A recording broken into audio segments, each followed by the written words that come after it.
Jack Boothman has an obsession. It's called the GAA, and it takes up all his free time. He's the secretary of his local club in Blessington, but at various times in the past he's held senior office with the association. Now he's been picked for the top job.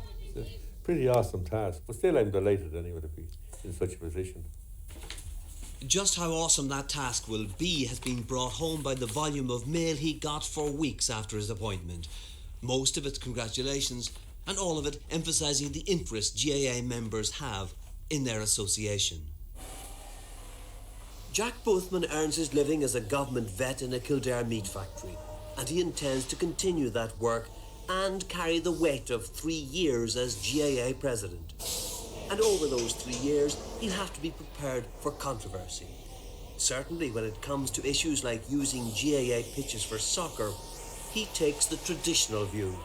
I would be very reluctant to see that those facilities taken over by any other coach, not necessarily pointing the finger at soccer, but any other coach who hadn't worked as hard within the community to provide their own facilities. And there are other controversies, like the GAA's ban on members of the Northern Security Forces. On this, Jack Boothman doesn't think there'll be any change. Certainly I see no great rush of security people to join our ranks. I see no great call for it, except from critics who are using it. And if that was gone tomorrow, they would have some other stick to beat us with. So. Although in many ways he's a typical GAA member, in one respect he isn't. He's a Protestant, with a line of family gravestones in Blessington's Church of Ireland graveyard to prove it.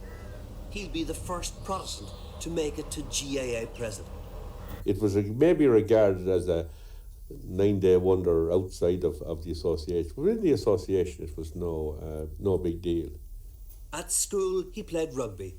At college, he returned to his first love, football, and he's stayed with it since.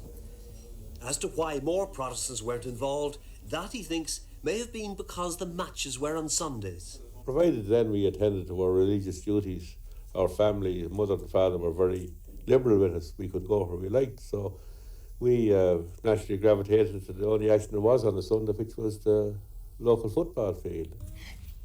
Jack Boothman wants to see the next generation given the chance to grow to love Gaelic games. And giving more of them that chance is something he intends to press for as president. To him, the GAA is an essential. I see it as a benefit to the community, a benefit to our young people, and just to further its aims like that, that's all I want to do, and that's what keeps me going.